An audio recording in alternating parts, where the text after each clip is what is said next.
objetivos desta apresentação, penso eu, é que nós olhemos para a roupa e os têxteis e tudo isso de uma forma diferente quando acabarmos.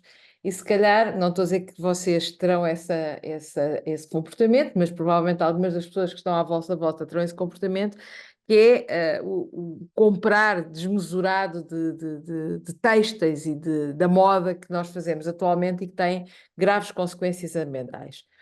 De facto, a indústria têxtil mundial é uma indústria que envolve, como diz aqui no meu slide, cerca de 1,7 trilhões de dólares e emprega mais de 300 milhões de pessoas ao longo da cadeia do valor têxtil, mas nas últimas 2 décadas, de facto, esta indústria, digamos que explodiu. Vocês têm, temos aqui nesta figura que em 2000 produziam cerca de 58 milhões de toneladas de têxteis e veem que em 2030 a previsão é 145 e em 2020 já foi 109 milhões de toneladas. Portanto, é uma indústria que não para de crescer e que nas últimas décadas duplicou. Portanto, isto é um problema, porque na realidade esta indústria têxtil está a consumir recursos não renováveis a uma escala absolutamente incrível. Como está aí, estima-se que cada ano cerca de 98 milhões de toneladas de recursos não renováveis sejam consumidos, e estes recursos não renováveis passam não só pelos fertilizantes utilizados para o crescimento das fibras naturais, porque há a ideia que se calhar as fibras naturais não são más, mas também são problemáticas, no petróleo para a produção das fibras sintéticas e todos os produtos químicos que são utilizados depois nas diferentes etapas da produção de têxtil. Na realidade, este crescimento desenfreado da indústria têxtil está muito relacionado com a moda descartável, ou seja, nós hoje em dia compramos têxteis e descartamos os têxteis a uma velocidade perfeitamente estonteante, e estas atitudes da população em geral são feitas e têm efeitos nocivos não só no clima e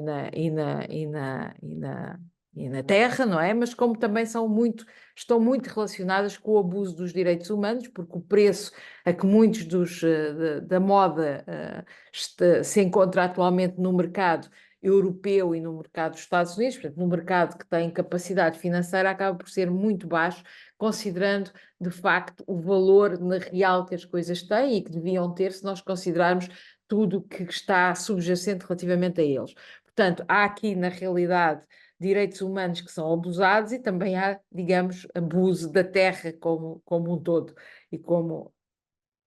Bom, em termos práticos, portanto, estamos a falar em 2020, a indústria têxtil é a terceira maior causa de degradação de água e do uso do solo, e é preciso ter a noção que cada cidadão da União Europeia, portanto, basicamente para suprimir o seu consumo em termos de vestuário e calçado, basicamente usa em média 9 metros cúbicos de água, 400 metros quadrados de terra e 391 quilos de matéria-prima.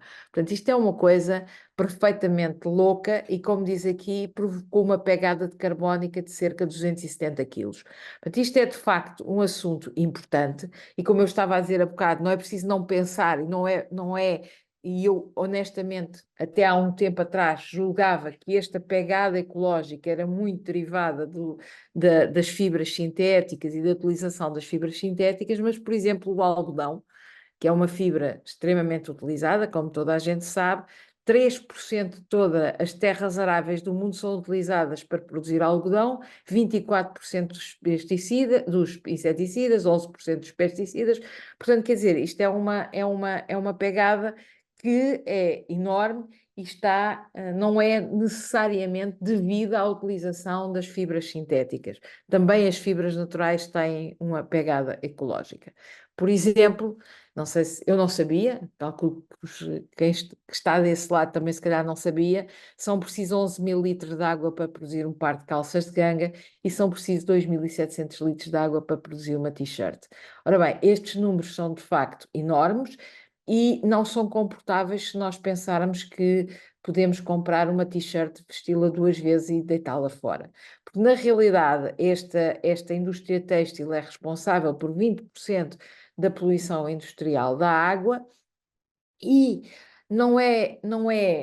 não podem pensar que o impacto ambiental dos têxteis é só sentido durante o produto, durante a fase da produção dos têxteis.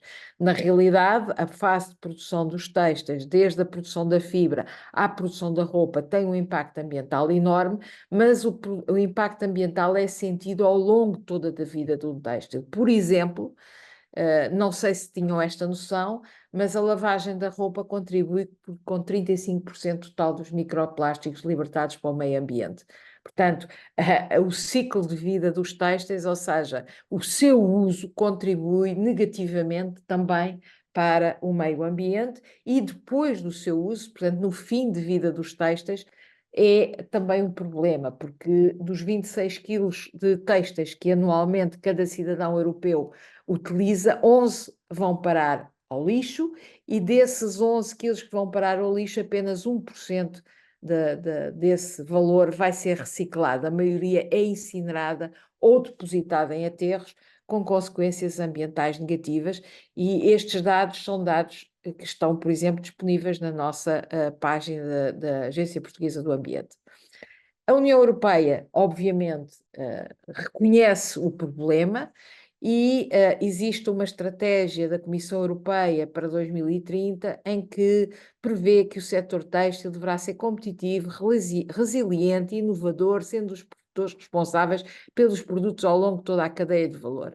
Ora bem, o que é que isto quer dizer? Quer dizer que há uma tentativa por parte da União Europeia de mudar a indústria têxtil, pelo menos de alguma forma regular este crescimento desmesurado da indústria têxtil, tentando que os têxteis, por exemplo, sejam mais duráveis, que possam ser reutilizados, voltar à ideia de que tem que se remendar, que tem que se reutilizar, que não podemos deitar fora os materiais à primeira ou depois de uma ou três utilizações. Ora bem, em termos dos textos, já vimos, portanto, isto foi um resumo não, foi uma ideia para vos dar, realmente a poluição é enorme, mas dentro da parte da produção de têxtil, há uma parte particular, processos em particular que são particularmente, portanto, poluentes. E a parte do tingimento e do acabamento dos tecidos, como está aqui, diz que contribui para 36% do impacto climático do setor têxtil. Portanto, o setor têxtil tem um impacto climático enorme, mas dentro do setor têxtil nós sabemos que a parte toda do tingimento e do acabamento dos tecidos contribui enorme para o impacto. E as imagens que eu tenho aqui são imagens de rios poluídos na Ásia, porque na realidade a verdade é que este impacto ambiental também não é uniformemente distribuído ao longo de todo o mundo e, em particular, na Ásia e no Sudoeste Asiático, este problema é particularmente sentido, uma vez que é aí que são produzidos a maior parte dos têxteis e portanto, das fibras têxteis e do seu tingimento. Anualmente, nós sabemos que são produzidos cerca de 800 mil toneladas de corantes sintéticos e destas 800 mil toneladas, cerca de 75 são utilizadas na indústria têxtil. Portanto, é um valor muito grande de corantes, neste caso sintéticos, e na realidade apenas 1% de todos os corantes utilizados na indústria têxtil são corantes naturais. Este fabrico de têxteis, como eu vos disse, envolve vários processos, várias tecnologias, desde a produção da fibra até à formação do tecido, mas o processo mais frequente de produção de têxteis é este processo por via úmida, que é o que de facto acaba por gerar maiores quantidades de água e é o mais utilizado, e este processo por via úmida, que envolve não só depois da fibra, não só a preparação da fibra, que está aqui a amarelo, desculpa estar em inglês, mas não tive tempo para traduzir, mas está aqui a amarelo todo o processo de lavagem e preparação da fibra para depois o tingimento e depois, finalmente, o processo final de terminar a fibra. Ora bem, o tingimento das fibras envolve, em média, portanto, pode envolver vários processos, mas todos eles vão envolver, de alguma forma, a migração, a adsorção, a difusão e a fixação da cor à fibra. Portanto, um corante é qualquer coisa que, em geral, fica solúvel em água, portanto, temos que o solubilizar em água. Depois, a fibra é colocada dentro dessa água com cor, o corante vai aderir de alguma forma ao substrato e vai se ligar de alguma forma ao substrato, e depois o objetivo final é ficar com a cor no corante. Este objetivo final é atingido, não é atingido de forma igual, porque nem todas as fibras têm a mesma capacidade de absorção do corante, e em média a verdade é que apenas 40% ou 50% deste corante que nós colocamos em solução acaba por ser fixado no tecido.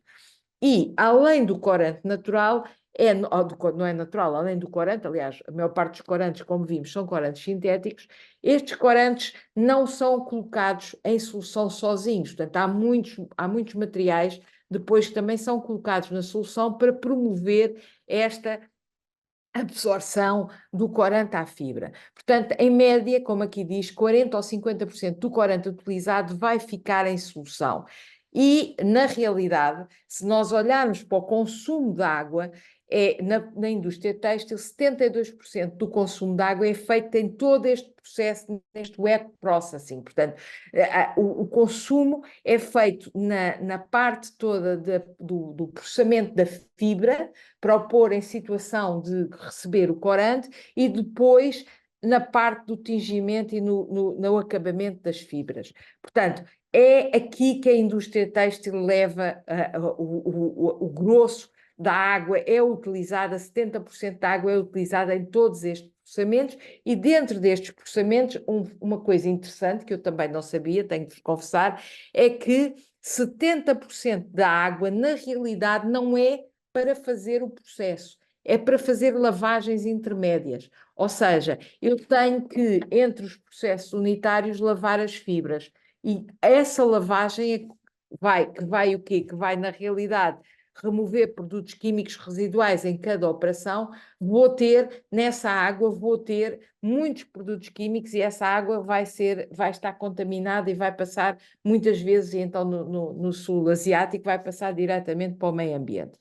Portanto, isto é um problema. Portanto, é um problema porque a água, em cada um destes processos todos que estão a envolver a produção por via úmida dos têxteis, temos uma quantidade enorme de compostos químicos que estão a sair da fábrica de produção, e, na realidade, uma tonelada de tecido resulta numa poluição que vai até 200 toneladas de água. Portanto, isto é uma água que tem uma carga muito poluente, muito elevada, são muitas vezes difíceis de tratar, muita desta carga poluente acaba no meio ambiente. Isto, obviamente, é um problema, porque, quer dizer, por exemplo, eu tenho aqui o exemplo, 1 miligrama, por exemplo, de corante nas águas afeta a sua transparência, impede a transmissão da luz, afeta a fotossíntese, afeta a quantidade de oxigênio dissolvida, portanto, e na realidade o que nós sabemos é que a maioria dos corantes sintéticos são tóxicos para os seres vivos, e alguns deles até já estão proibidos na União Europeia. Portanto, isto é um problema, e nós temos que resolver este problema, e este problema tem que ser resolvido. E como é que vai ser resolvido? Pronto, há alternativas ecológicas para os processamentos do pré-tratamento e do tingimento. E já existem alternativas, mas algumas destas alternativas ainda não são suscetíveis de ser aplicadas do ponto de vista comercial. Há algumas situações em que será mais fácil, outras que não será mais fácil. Nós temos aqui, por exemplo, no pré-tratamento, temos aqui, por exemplo, enzimas, mais à frente vamos falar sobre isso. Temos até o próprio tratamento físico, durante o pré-tratamento, tentar reduzir a utilização da água, aqui com uma série de técnicas que são utilizadas para a preparação da fibra com a redução da utilização da água. E depois, quando falamos na parte do tingimento, temos aqui, lá está, os natural dyes. Portanto, obviamente, os corantes naturais são materiais que, de alguma maneira, nós achamos, ou é quase que, como é que eu ia dizer, a gente quase que percebe naturalmente que se formos usar corantes naturais, provavelmente melhoramos a sustentabilidade da indústria têxtil. E a pergunta é de que forma isso se pode fazer? Porque os corantes naturais, na realidade, nós sabemos, podem ter diferentes proveniências, a maior parte da qual é renovável. A nossa maior fonte de corantes naturais são as plantas, por exemplo, mas também podemos ter animais, como os insetos, ou termos micro-organismos. Portanto, esses materiais são, em princípio, na sua grande maioria, renováveis, ao contrário dos corantes sintéticos, que atualmente é mais usado na indústria, que são fabricados a partir de subprodutos de petróleo, minerais, e são materiais que não são renováveis. Portanto, à partida, só por isto, parece ser viável e a utilização dos corantes naturais parece, à partida, que é uma boa solução para aumentar a sustentabilidade da indústria da moda. É verdade que existem, associados aos corantes naturais, vários benefícios funcionais. Portanto, são mais ecológicos, são biodegradáveis e renováveis, porque também é verdade que os corantes naturais mais facilmente são biodegradáveis no ambiente, portanto, mesmo que sejam, que passem para o ambiente, eles são mais facilmente biodegradáveis do que serão os corantes sintéticos. É verdade que com a aplicação correta e utilizando diferentes metodologias, nós podemos ter uma paleta de cores muito alargada com os corantes naturais. É verdade que podem ter propriedades funcionais, porque alguns destes compostos que nós usamos como corantes naturais, eles próprios têm propriedades antibacterianas, antimicrobianas, repelentes de insetos, proteção ultravioleta. Pronto, portanto, tem estes benefícios todos. No entanto, estes benefícios, à partida, que é só o que geralmente nós falamos, nós também temos que falar de problemas, porque há problemas quando nós queremos passar do tingimento com corantes têxteis feito ao nível da produção local e a produção artesanal. Se queremos que os corantes naturais possam ser aplicados à escala industrial, então aqui começam-se a levantar problemas. E um dos problemas que se levanta, que vamos discutir um bocadinho sobre isso, é a sua produção e disponibilidade. Porque quando nós queremos ter quantidade de corante suficiente, estamos a falar a outro nível.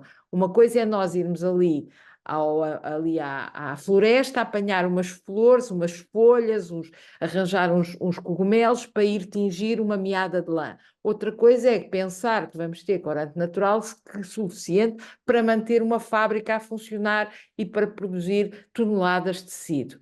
Depois há outro problema associado com os corantes naturais, que é, geralmente, os corantes naturais e aquela paleta de cores que falámos há bocado, necessita da utilização de mordentes.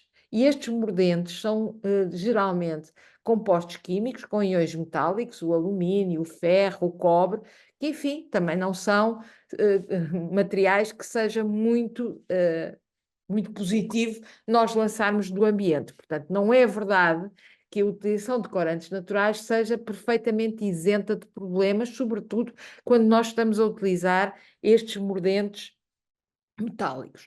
Depois há aqui outro problema, que é a dificuldade de reproducibilidade e fraca solidez da cor. O que é que isto quer dizer?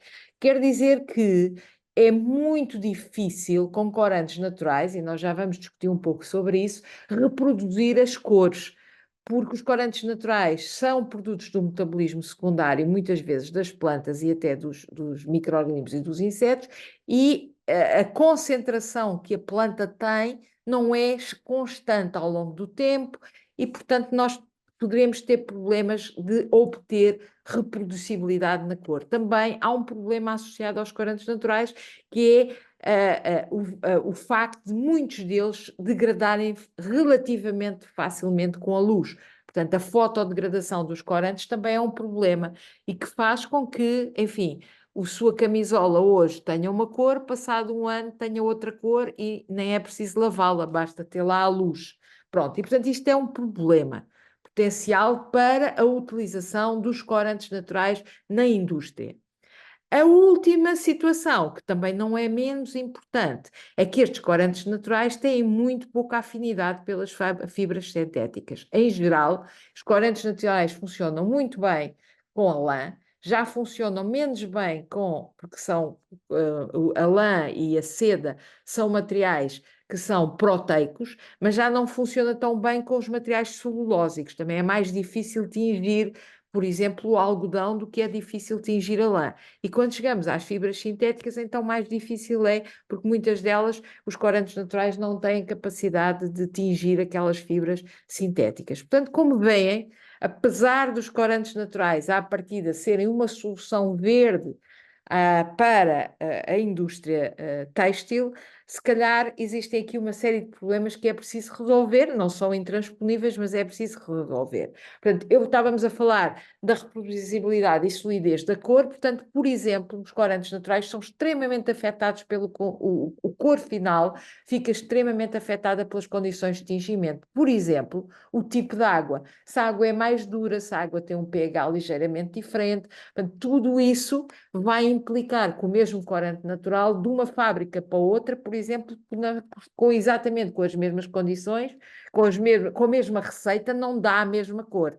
Também é verdade que, como eu vos estava a dizer há bocado, estes corantes naturais, estes cromóforos, que são as moléculas que dão origem à cor, são muitas vezes produtos do metabolismo secundário das plantas e, portanto, a quantidade que existe na planta é extremamente influenciada pelas condições edafoclimáticas em que a planta foi produzida.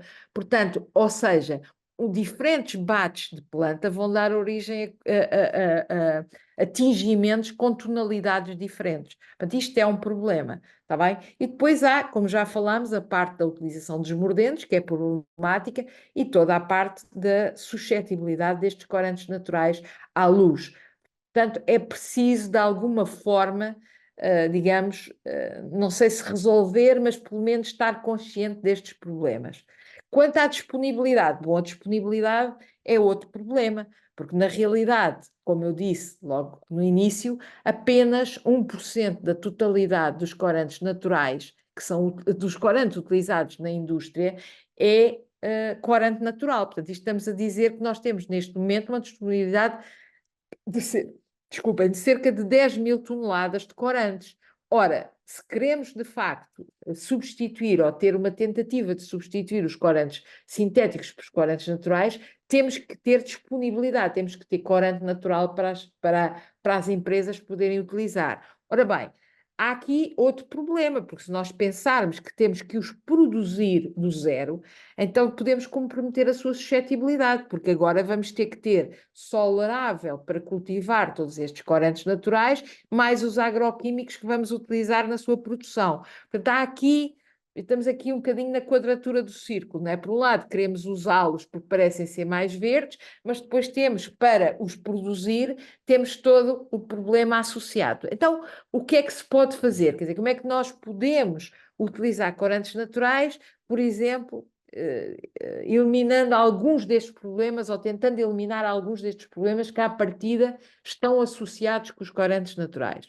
Bom, uma hipótese que está em desenvolvimento e que tem já muita gente a trabalhar é exatamente a utilização de resíduos da agroindústria como potenciais fontes de corantes naturais. Tá bom? Pronto, claro que isto ajuda, porque estamos a falar da circularidade, não é? Estamos a utilizar muitas vezes resíduos que não se tinham valor comercial e estamos a tentar tirar valor comercial desses resíduos. Está aqui, e isto há aqui sempre uns. Depois, se alguém tiver algum interesse em particular, eu posso dar a lista extensiva ou fornecer estes artigos, que tenho sempre aqui artigos recentes com revisões sobre esta temática, mas, por exemplo, aqui na utilização dos resíduos da agroindústria, temos resíduos como os resíduos da indústria da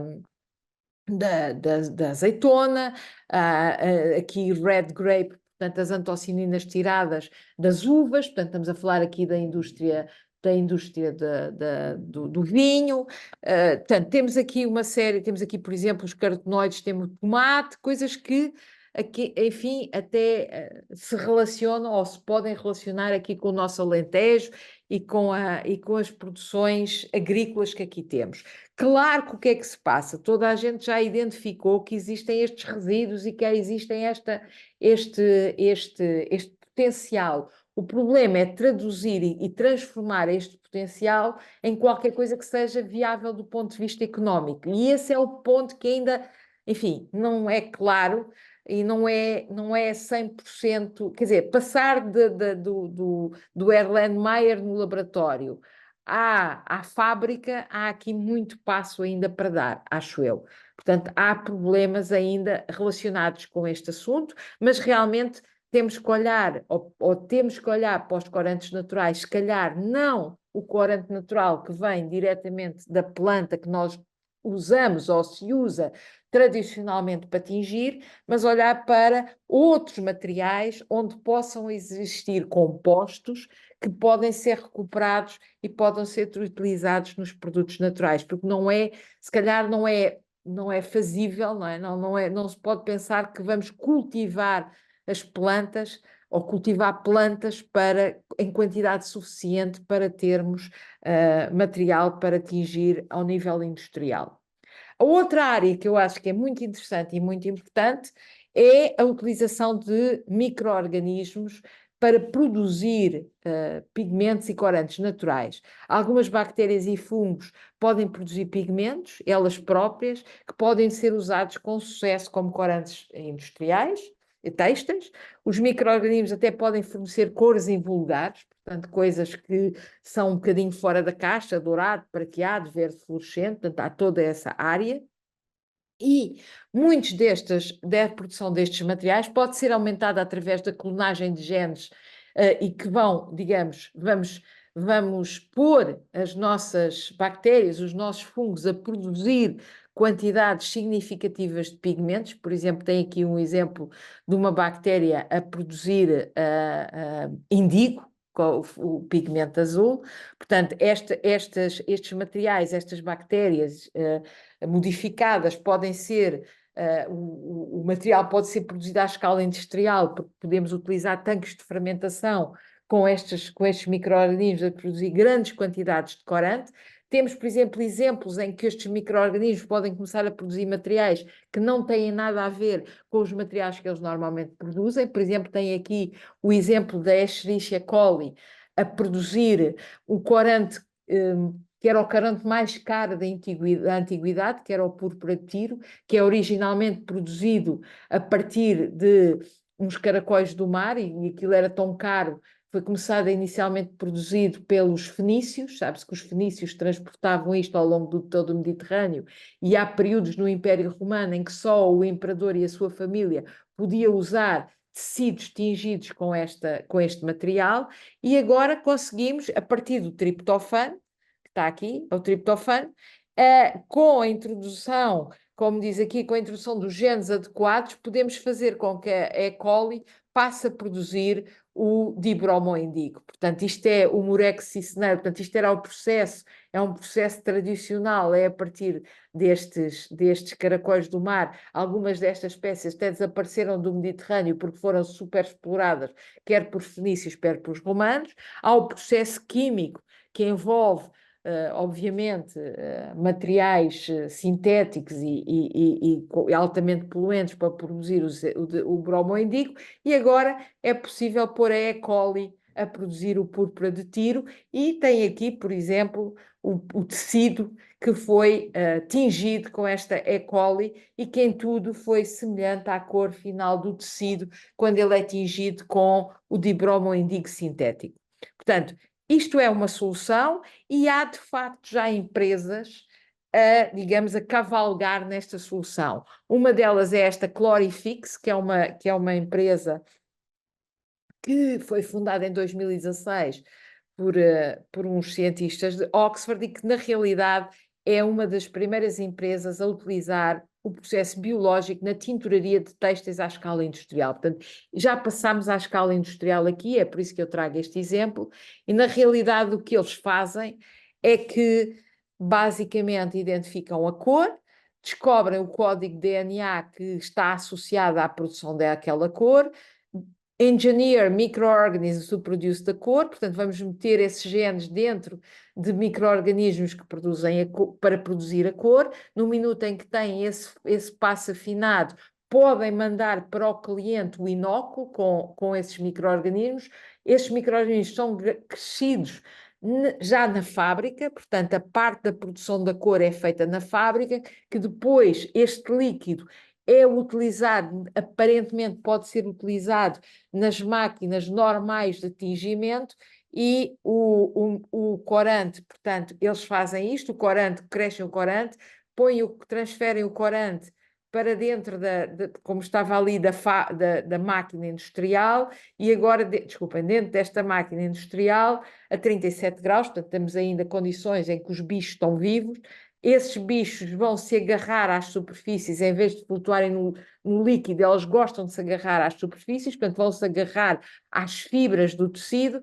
Depois, com o aquecimento deste banho a 95 graus, eles matam os micro-organismos, mas a cor fica no tecido, que depois é lavado e, portanto, têm o tecido tingido. Portanto, este processo, dizem eles, que utiliza muito menos produtos químicos, menos água e produz menos emissões de carbono, e já existem materiais produzidos com este tipo de tingimento. E, por exemplo, recentemente a Stella McCartney, que é uma pessoa que é de design de moda, já está a fazer uma parceria com eles exatamente para produzir têxteis e para produzir moda tingida desta forma. Eles não são os únicos, existe aqui esta outra companhia que também produz, mas aqui é um bocadinho diferente, porque fazem todo o seu processo de produção é à base de algas,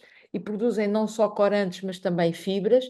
E existe também uma terceira companhia em França que faz um processo, mas esse faz um processo semelhante aos destes da Chlorofix. Portanto, talvez a situação esteja mais avançada do ponto de vista tecnológico, seja de facto este da produção de cor. Portanto, basicamente estamos a produzir corantes naturais, mas estamos a produzi-los não a partir das plantas, mas a fazê-lo com estes micro-organismos, está bem? E este será talvez, em termos de cor, a coisa que está mais avançada em termos tecnológicos, porque já está de facto no terreno. Ora bem, outra área que é muito importante resolver em termos dos corantes naturais é a parte dos mordentes. Portanto, quando se quer aplicar mordentes, porque os mordentes são muito importantes não só para ligar a cor à fibra, mas também para garantir que podemos, alterando o mordente, podemos alterar o tom e podemos alterar significativamente o tom, porque o mordente de facto é importante. A cor final que nós vemos não é a cor do corante, do cromóforo, mas a cor deste composto novo que se forma entre o corante e o íon metálico. Um dos problemas é que este tingimento com íons metálicos origina a libertação para o meio ambiente de águas carregadas de carga poluente tóxica. Ora bem, então temos que aplicar biomordentes. E os biomordentes, na realidade, são diferentes tipos de materiais que foram utilizados desde tempos imemoriais, na realidade. Isto não é nada de novo, porque os biomordentes, na maior parte dos casos, são a aplicação de corantes naturais com taninos, com materiais ricos à base de taninos.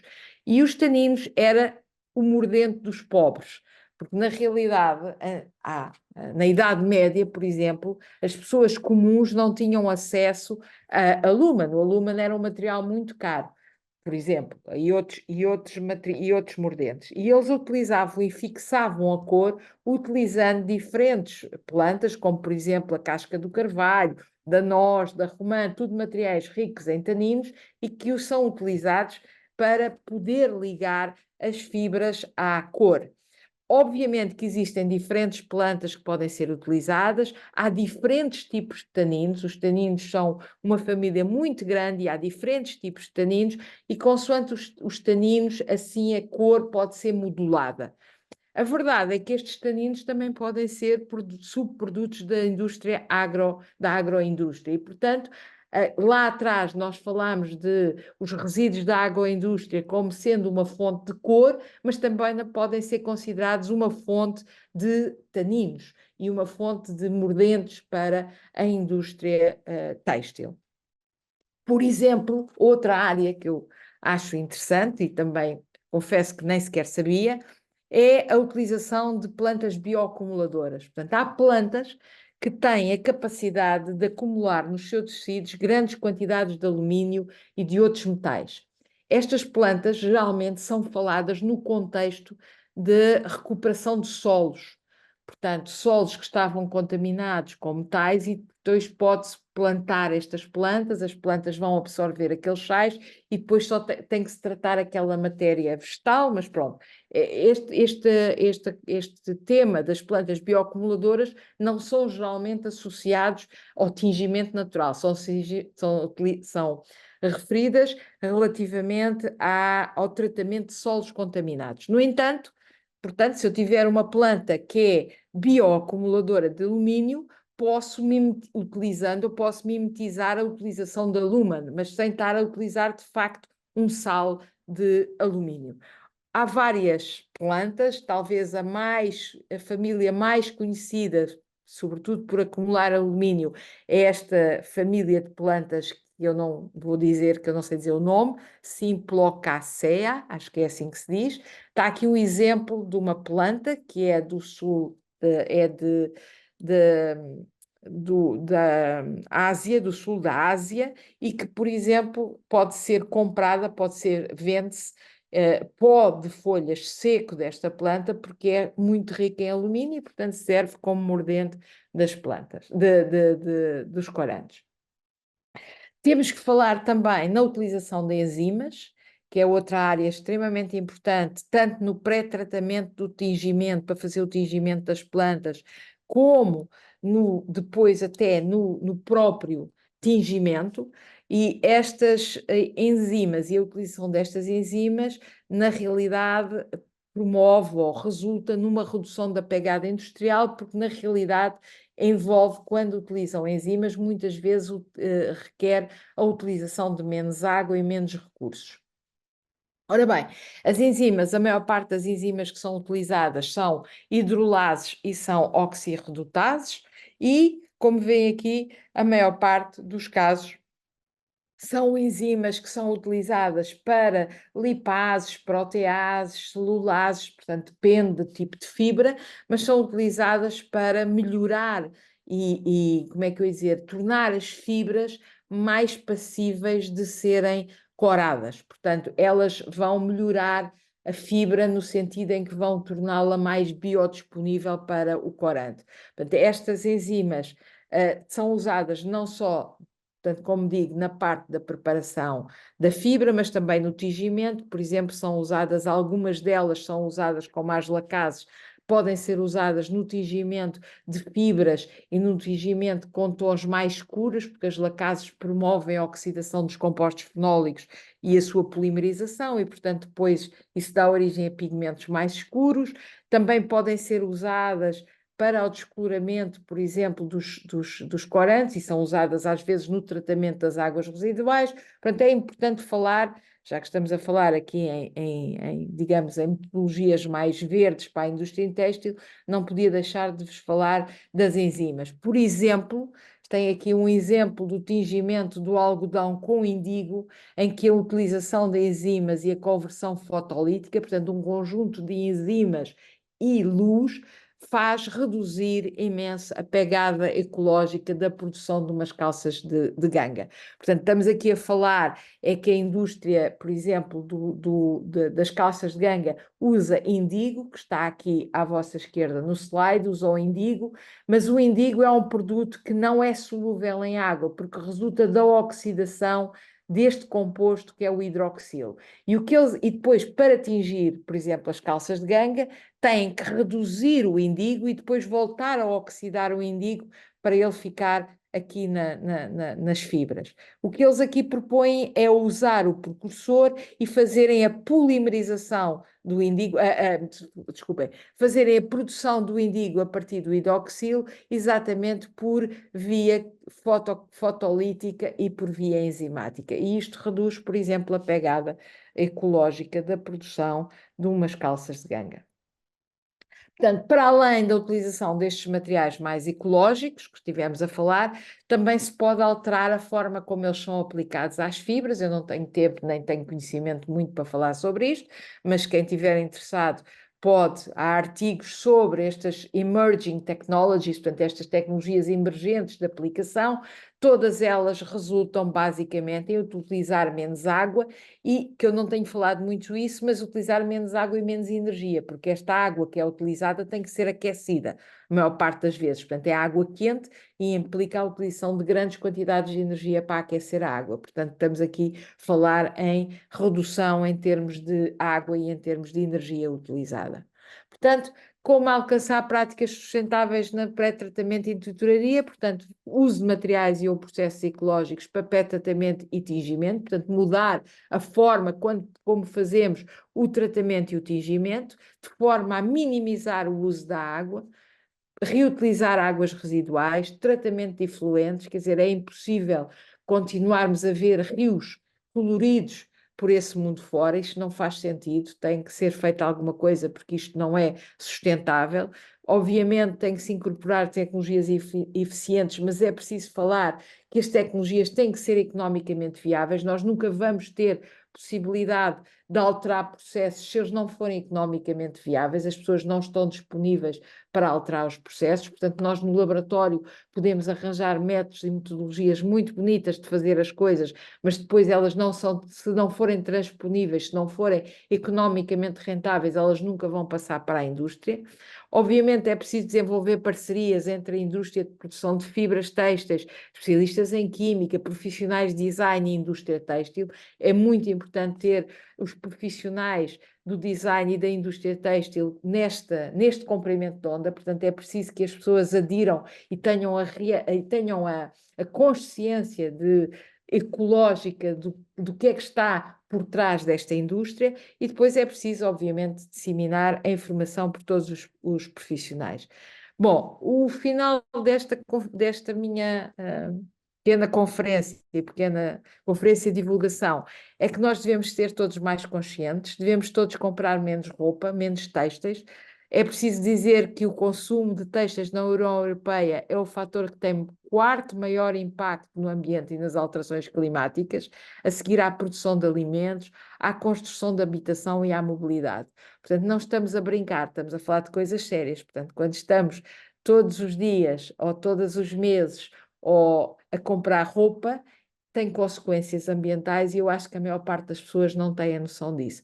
E quando vamos comprar roupa, temos de tentar escolher a moda sustentável, portanto, coisas que sejam mais, peço desculpa, coisas que sejam economicamente viáveis, ambientalmente correto, socialmente justo. Portanto, é preciso ter atenção também que temos que pensar que não podemos achar normal que uma t-shirt custe 5 euros. Se a t-shirt custou 5 euros, qualquer coisa não está correto. No meio deste tudo, deste processo todo, alguma coisa falhou, porque aquilo não pode custar de facto 5 euros.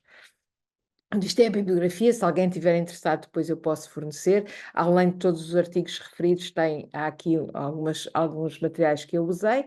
E, portanto, muito obrigada. Espero que...